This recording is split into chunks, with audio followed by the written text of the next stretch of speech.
L'insuline rapide est l'un des traitements les plus utilisés chez les personnes vivant avec un diabète. Pourtant, de nombreuses questions reviennent régulièrement. À quoi sert-elle exactement? Quand faut-il l'injecter? Combien de temps avant le repas? Et pourquoi existe-t-il plusieurs types d'insuline rapide? Une bonne compréhension de son fonctionnement est essentielle, car elle permet de mieux contrôler sa glycémie tout en limitant le risque d'hypoglycémie. Dans cette vidéo, nous allons voir comment fonctionne l'insuline rapide, dans quelles situations elle est utilisée, quand il faut l'injecter et quelles sont les erreurs les plus fréquentes à éviter. Avant de commencer, pensez à vous abonner à la chaîne et à activer la cloche de notification pour ne manquer aucune prochaine vidéo consacrée au diabète, à la glycémie, au traitement et à la santé métabolique. Pour bien comprendre le rôle de l'insuline rapide, il faut d'abord s'intéresser au fonctionnement normal du pancréas. Chez une personne qui ne présente pas de diabète, le pancréas sécrète de l'insuline en permanence, mais cette production augmente fortement dès que l'on commence à manger. Cette libération rapide permet de limiter l'augmentation de la glycémie provoquée par les glucides contenus dans les aliments. Sans cette réponse, le taux de sucre dans le sang resterait élevé beaucoup plus longtemps. Chez certaines personnes atteintes de diabète, cette production d'insuline est insuffisante ou totalement absente. L'insuline rapide a donc été développée pour reproduire au mieux cette sécrétion naturelle au moment des repas. Son objectif est simple, empêcher une élévation trop importante de la glycémie après avoir mangé. Contrairement à l'insuline lente, qui agit progressivement pendant de nombreuses heures pour couvrir les besoins de base de l'organisme, l'insuline rapide agit en quelques minutes seulement. Son action est relativement courte, ce qui lui permet de contrôler principalement la glycémie liée au repas. Aujourd'hui, plusieurs insulines rapides sont disponibles. Parmi les plus connues figurent l'insuline Lispro, commercialisée notamment sous le nom d'Humalog, l'insuline Aspart, connue sous les noms de Novorapid ou Fiasp, ainsi que l'insuline Glulicine, commercialisée sous le nom d'Apidra. Bien que leurs caractéristiques soient légèrement différentes, leur objectif reste identique: contrôler efficacement la glycémie après les repas. Une question revient alors très souvent: quand faut-il injecter son insuline rapide? Eh bien, dans la majorité des cas, l'injection est réalisée quelques minutes avant le repas. Le délai exact dépend du type d'insuline utilisé, du repas prévu et des recommandations de l'équipe soignante. Certaines insulines très rapides peuvent être injectées immédiatement avant le repas, voire juste après dans certaines situations particulières. D'autres nécessitent quelques minutes d'avance afin que leur action coïncide avec l'arrivée du glucose dans le sang. Pourquoi ce timing est-il si important? Tout simplement parce que l'objectif est que l'insuline commence à agir au moment où la glycémie s'élève. Si l'injection est réalisée beaucoup trop tôt, l'insuline peut faire baisser la glycémie avant même que les glucides soient absorbés, ce qui augmente le risque d'hypoglycémie. A l'inverse, si elle est injectée trop tard, la glycémie peut monter fortement avant que l'insuline ne fasse effet, entraînant un pic de glycémie après le repas. Il est donc important de respecter les recommandations données par le médecin ou le diabétologue, car elles tiennent compte du type d'insuline utilisé, de votre traitement et de votre situation personnelle. Une autre question fréquente concerne la durée d'action de l'insuline rapide. Après l'injection, son effet débute généralement en une dizaine de minutes pour les analogues les plus rapides. Son efficacité maximale est atteinte environ 1 à 3 heures plus tard, puis son action diminue progressivement. Selon le type d'insuline, l'effet total dure en moyenne entre 3 et 5 heures. Cela signifie qu'une partie de l'insuline continue d'agir même lorsque le repas est terminé depuis longtemps. C'est une information importante, notamment si une activité physique est prévue dans les heures qui suivent. L'activité physique mérite d'ailleurs une attention particulière. Les muscles utilisent davantage de glucose lorsqu'ils travaillent, ce qui peut amplifier l'effet de l'insuline et favoriser une hypoglycémie. C'est pourquoi certaines personnes doivent adapter leur dose d'insuline ou prévoir une collation avant un effort. Ces adaptations sont toujours personnalisées et doivent être apprises avec l'équipe médicale.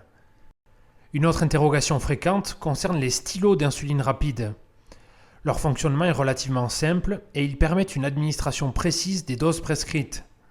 Il est cependant indispensable de respecter les consignes d'utilisation, notamment en ce qui concerne le changement d'aiguille, la conservation du stylo et la vérification de la dose avant chaque injection. Une mauvaise utilisation peut conduire à un sous-dosage ou à un surdosage involontaire. Beaucoup de patients se demandent également comment est déterminée leur dose d'insuline rapide. Il n'existe malheureusement pas de dose universelle. Celle-ci dépend de nombreux facteurs, comme la quantité de glucides consommés, la glycémie avant le repas, le niveau d'activité physique, la sensibilité individuelle à l'insuline, le poids ou encore le type de diabète. C'est pour cette raison qu'il ne faut jamais comparer ces doses avec celles d'une autre personne. Il est également essentiel de ne jamais modifier soi-même son traitement sans l'avis de son médecin ou de son diabétologue. Une augmentation ou une diminution inadaptée de la dose peut entraîner des déséquilibres importants de la glycémie. Parmi les erreurs les plus fréquentes, on retrouve l'oubli de l'injection avant un repas. Dans cette situation, certaines personnes réalisent leur injection beaucoup plus tard, tandis que d'autres décident de ne pas l'effectuer du tout. La conduite à tenir dépend de nombreux éléments, notamment du temps écoulé depuis le début du repas, de la glycémie et du traitement habituel. Il est donc préférable d'avoir discuté à l'avance avec son équipe soignante de la conduite à adopter en cas d'oubli. Une autre erreur consiste à injecter une insuline rapide alors que le repas est finalement retardé ou annulé. Comme l'insuline commence à agir rapidement, l'absence d'apport en glucides peut entraîner une hypoglycémie parfois importante.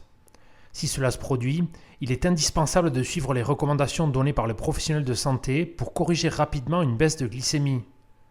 Les hypoglycémies représentent d'ailleurs le principal effet indésirable de l'insuline rapide. Elles peuvent se manifester par des sueurs, des tremblements, une sensation de faim intense, des palpitations, une difficulté à se concentrer ou encore une sensation de malaise. Si elles ne sont pas corrigées rapidement, elles peuvent devenir plus sévères. C'est pourquoi toute personne traitée par insuline rapide doit connaître les signes d'alerte et savoir comment réagir. A l'inverse, une dose insuffisante ou une injection oubliée peut favoriser une hyperglycémie après les repas. Lorsque cette situation se répète régulièrement, elle peut contribuer à augmenter l'hémoglobine glyquée ou HbA1c, qui reflète la glycémie moyenne des 2 à 3 derniers mois. C'est pourquoi l'insuline rapide joue un rôle essentiel dans l'équilibre global du diabète. Il est également important de rappeler que l'insuline rapide ne remplace pas une alimentation équilibrée.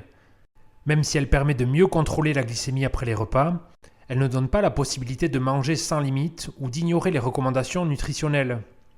Les meilleurs résultats sont obtenus lorsque le traitement est associé à une alimentation adaptée, une activité physique régulière et un suivi médical de qualité. Certaines personnes pensent aussi que toutes les insulines sont identiques. En réalité, chaque type d'insuline possède une vitesse d'action et une durée d'action bien spécifiques. C'est pourquoi une insuline rapide ne peut jamais remplacer une insuline lente et inversement. Chacun répond à un besoin précis dans le traitement du diabète. Enfin, il est important de conserver correctement son insuline. Les stylos non entamés doivent généralement être conservés au réfrigérateur, tandis que le stylo en cours d'utilisation peut souvent être gardé à température ambiante pendant une durée limitée, selon les recommandations du fabricant. Une insuline mal conservée peut perdre de son efficacité, ce qui risque de déséquilibrer la glycémie. Alors, que faut-il retenir ? L'insuline rapide est un traitement indispensable pour de nombreuses personnes vivant avec un diabète. Son rôle est de contrôler l'augmentation de la glycémie après les repas, en reproduisant au mieux la sécrétion naturelle d'insuline du pancréas. Pour qu'elle soit pleinement efficace, elle doit être injectée au bon moment et utilisée conformément aux recommandations du médecin. Bien connaître son fonctionnement, sa durée d'action et les principales erreurs à éviter permet d'améliorer le contrôle de la glycémie tout en réduisant le risque d'hypoglycémie.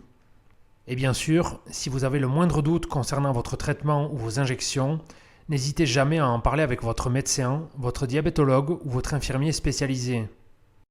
Si cette vidéo vous a été utile, pensez à la liker, à la partager autour de vous et à laisser un commentaire pour nous dire si vous utilisez une insuline rapide ou si cette vidéo vous a permis de mieux comprendre son fonctionnement. Merci beaucoup pour votre écoute et pour votre attention et à très bientôt dans une prochaine vidéo.